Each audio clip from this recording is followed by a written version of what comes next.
September 1902. Mindanao, southern Philippines. The jungle is close and wet, pressing in on the patrol as if it's alive. Leaves drip from a recent rain. Insects hum in the heat. Visibility is measured in feet, not yards. An American corporal steps forward, revolver already in his hand. S-38 caliber model 1892. Light, modern, precise. On paper. Out of the green, a Moro warrior breaks cover and charges. He's armored in brass plates and horn, his body wrapped tight, his blade raised. The corporal fires. Once. Twice. 6 times. Center mass. Each shot lands. Each one should be fatal. The warrior doesn't slow. 30 feet. 20. 10. The revolver clicks empty. There's no time to reload. The blade strikes before the corporal can step back. When reinforcements arrive, they find 6 bullet wounds in the attacker's chest. None of them stopped him. Across Mindanao, the same scene repeats. Patrols collapse at arm's length. Reports stack up. Officers write the same words again and again. We hit them, and they kept coming. By the time these field reports reach Washington, one truth is impossible to ignore. S Army hasn't lost control of the battlefield. It has lost faith in its weapons. And that realization forces a reckoning that will reshape American firepower for the next century. By the turn of the 20th century, the United States believed it had entered a new era of warfare. The Spanish-American War had been brief, decisive, victorious. Overseas empire followed almost immediately, and with it came a quiet assumption inside the War Department that future conflicts would be short, orderly, and fought against opponents who would collapse under modern firepower.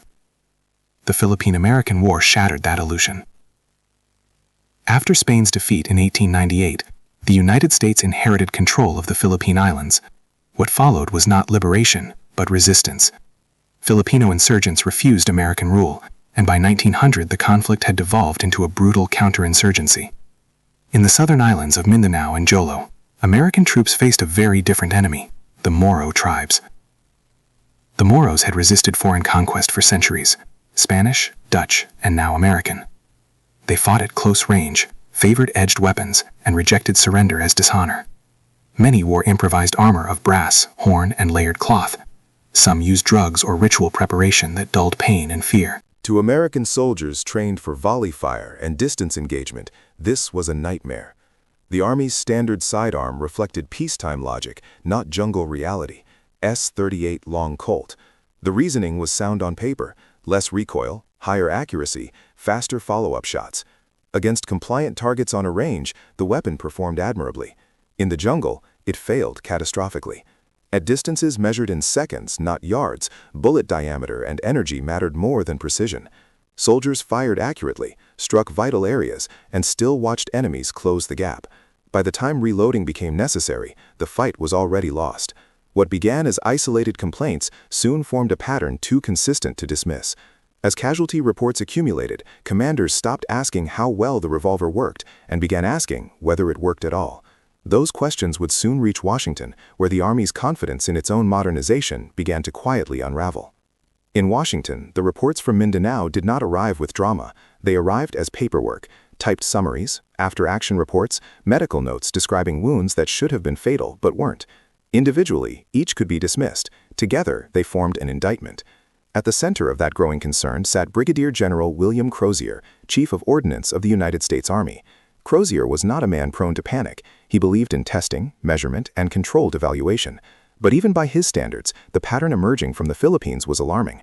The Army had adopted a lighter caliber to reflect modern thinking, and soldiers were paying for it with their lives. Rather than rely on anecdote, Crozier ordered proof. In 1904, the Army convened what would become known as the Thompson-Lagarde tests at the Chicago stockyards. The methodology was stark and controversial. Live cattle, human cadavers, ballistic pendulums designed to measure momentum transfer. The goal was not elegance or comfort, it was clarity.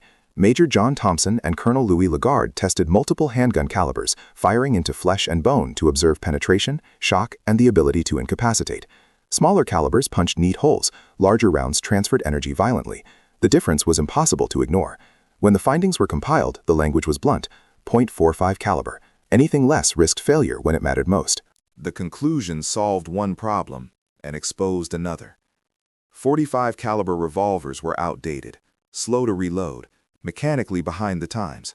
The future clearly belonged to semi-automatic pistols, self-loading weapons that could combine heavy stopping power with rapid fire. But no such pistol yet existed in a form the Army could trust. So the Ordnance Department issued new requirements. 45 caliber semi-automatic pistol, reliable under abuse, simple enough for conscripts, capable of functioning in mud, heat, cold, and neglect. Somewhere in Ogden, Utah, a quiet gunsmith read those specifications and recognized them for what they were. Not a request, an invitation. For the infantryman, a sidearm was never about marksmanship or pride. It was insurance.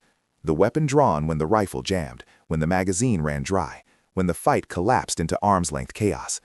In the Philippines, soldiers learned too late that their insurance policy didn't pay out. A revolver that failed to stop a charging attacker didn't just malfunction, it betrayed its purpose. Men began improvising. Shotguns on patrol, rifles held closer, 38s at close range.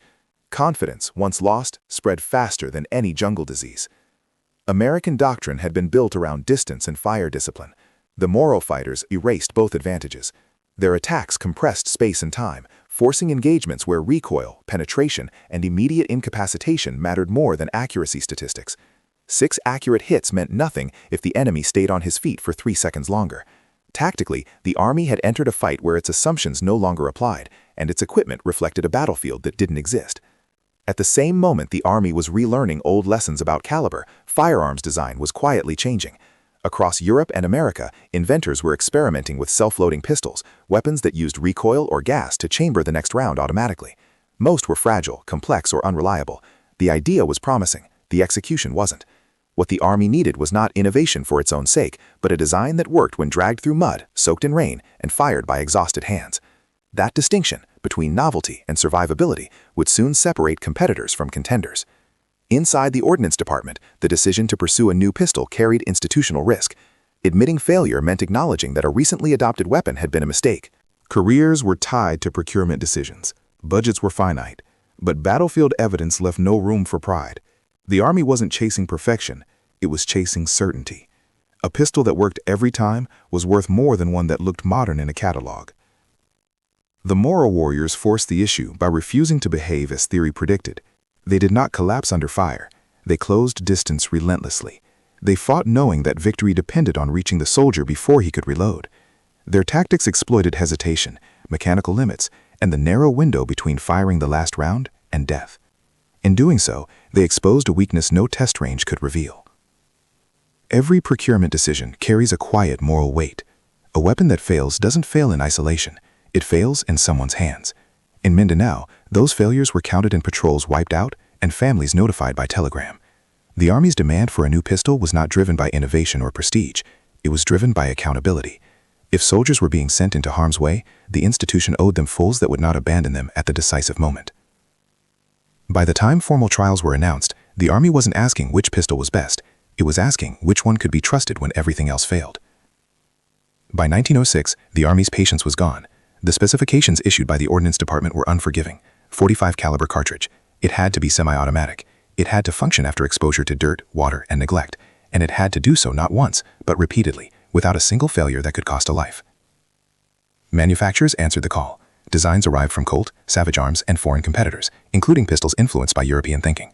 Some emphasized capacity, others emphasized ergonomics. All claimed reliability. The Army believed none of them. Testing began as evaluation and quickly turned into punishment. Pistols were fired until they were too hot to touch. They were submerged in water, caked in dust, dragged through sand. Springs weakened, parts wore. The Army wasn't interested in how the weapons performed under ideal conditions. It wanted to know what happened when soldiers were exhausted, dirty, and afraid. Colt's entry, designed by John Moses Browning, stood apart, not because it looked impressive, but because it was mechanically restrained. Browning's short recoil system locked barrel and slide together just long enough to manage pressure safely before unlocking. Fewer moving parts meant fewer opportunities for failure. Nothing was decorative. Everything served a purpose. As the round count climbed into the thousands, observers expected stoppages. They waited for cracked parts. They waited for hesitation. Instead, the pistol kept cycling. By March of 1911, the Army ordered a final endurance test. One last attempt to force a failure under conditions no soldier would ever face. It would decide everything. On March 29, 1911, the test began. One pistol, one purpose: to fail. Under direct supervision, Colt's Browning-designed pistol was fired continuously until it reached 6,000 rounds. The barrel grew dangerously hot, metal expanded, lubrication burned away. Observers expected stoppages as a matter of physics. When the pistol became too hot to safely handle, it was plunged into water, cooled, wiped dry, and firing resumed. There were no malfunctions, no failures to feed, no failures to fire, no failures to eject. Alongside it, the competing Savage pistol suffered 37 stoppages under the same conditions. The contrast required no interpretation. The decision was immediate and unanimous. 45, model of 1911. It entered service quietly, no ceremony, no speeches, just a new line item in procurement records. The pistol cost roughly $14.50 per unit. It weighed 39 ounces unloaded. It held 7 rounds in the magazine and 1 in the chamber. It was not elegant, it was not lightweight, it was decisive. The real proof would come 7 years later, in a French forest where noise swallowed thought and distance collapsed without warning. October 8, 1918. The Argonne Forest. As Corporal Alvin York's patrol moved through dense timber toward German machine gun nests, the terrain turned against them. Automatic fire cut men down within seconds. York dropped prone and began firing his rifle with methodical precision, silencing machine gun positions one by one. Then the rifle ran dry. 6 German soldiers charged with fixed bayonets. York drew his M1911. He fired deliberately, starting with the last man and working forward. Each shot struck. Each man fell. The charge collapsed before it reached him. Moments later, a German officer surrendered, believing York faced them with a larger force. York would capture 132 prisoners and silence more than 30 machine guns that day. When asked how he survived, he credited discipline, experience, and the pistol that never hesitated. In the chaos of close combat, theory disappeared. The weapon remained. When the guns fell silent in 1918, the M1911 returned from Europe with a reputation already hardened by combat. It had not merely functioned, it had earned trust. Soldiers who carried it through the Meuse-Argonne and the final offensives spoke of it with the same language reserved for reliable comrades. It fired when drawn. It stopped threats at distances where rifles became liabilities. But battlefield success did not mean the design was beyond improvement. Reports from the American Expeditionary Force identified small, human problems, details only prolonged combat could reveal. The hammer spur sometimes bit into the web of the shooter's hand under recoil. The grip safety could fail to disengage under stress. The trigger was wide and smooth, difficult to control with gloves. The flat mainspring housing didn't suit every hand. Between 1920 and 1926, Army engineers addressed these issues methodically. The changes were restrained: a shorter hammer spur, a longer grip safety tang, a narrower, serrated trigger, an arched mainspring housing. None of these altered the pistol's operating system. Browning's core design remained untouched. In 1926, the revised pistol was standardized as the M1911A1. The timing was quiet but final. John Moses Browning did not live to see the full legacy of his creation. In November of that same year, while working in Belgium on another design, he died suddenly of heart failure at 71. He left behind an unmatched portfolio: machine guns, rifles, pistols that would shape warfare across the century. Yet even among that company, the M1911 stood apart. As Europe edged toward another war, the pistol waited, not as an aging artifact, but as a finished solution ready to be built again, in numbers the world had never seen. By the time the United States entered the Second World War, the M1911A1 was no longer an experiment or even a legacy weapon. It was infrastructure. The scale of the coming conflict demanded pistols by the hundreds of thousands. Colt alone could not meet the need, so the government turned to industry in its broadest sense: typewriter manufacturers, railroad signal companies, sewing machine factories. Firms that had never built a firearm were handed blueprints and deadlines. The design allowed it. Remington Rand produced nearly 900,000 pistols. Ithaca added hundreds of thousands more. Union Switch and Signal, better known for rail equipment, built 55,000 that performed as well as any Colt. Even Singer Manufacturing received a limited contract, not to arm the front, but to prove that the pistol could be built anywhere by anyone who followed the drawings. Wartime production introduced shortcuts. Polished bluing gave way to parkerized finishes. Walnut grips were replaced with brown plastic. None of it mattered. The pistol worked in frozen forests during the Battle of the Bulge. It worked in the deserts of North Africa. It worked in the humid chaos of the Pacific Islands. Tank crews favored it when bailing out under fire. Paratroopers carried it into darkness on D-Day. Officers wore it across Normandy hedgerows and into ruined German cities. Enemy forces took note. Captured pistols were reissued by German units under their own designation, a quiet acknowledgement of effectiveness.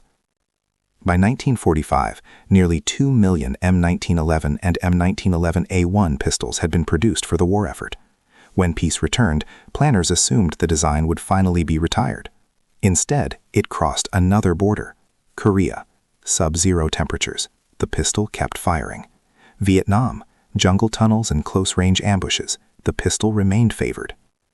Even when officially replaced decades later, it never truly left, and that refusal to disappear would define its final legacy. The M1911 is more than a firearm. It is a testament to a principle often overlooked in engineering: simplicity ensures survival. Over more than a century, across jungles, deserts, frozen mountains, and urban battlegrounds, it has endured not because it was the newest or flashiest, but because it was reliable, robust, and focused on purpose. John Moses Browning understood that complexity is the enemy of dependability.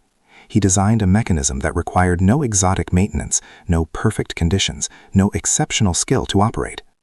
45 ACP cartridge combined to create a tool that consistently delivered when failure was unacceptable. Through countless wars and technological revolutions, the M1911 adapted not through reinvention, but through steadfast fidelity to its original design. From the Moro jungles of 1902 to modern special operations units, soldiers and operators trusted it when every other factor, terrain, weather, exhaustion, chaos, worked against them.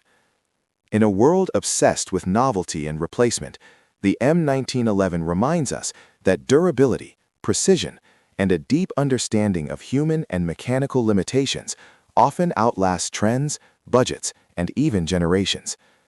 Some weapons are revolutionary, some are elegant, some are reliable. Few are all three, and fewer still survive more than a century of continuous service. The $15 pistol that America expected to last a decade became immortal, and through that endurance, it secured not only victories on the battlefield, but a place in history as an icon of American ingenuity and engineering foresight. This is the story of a weapon that didn't just endure, it defined what endurance truly means.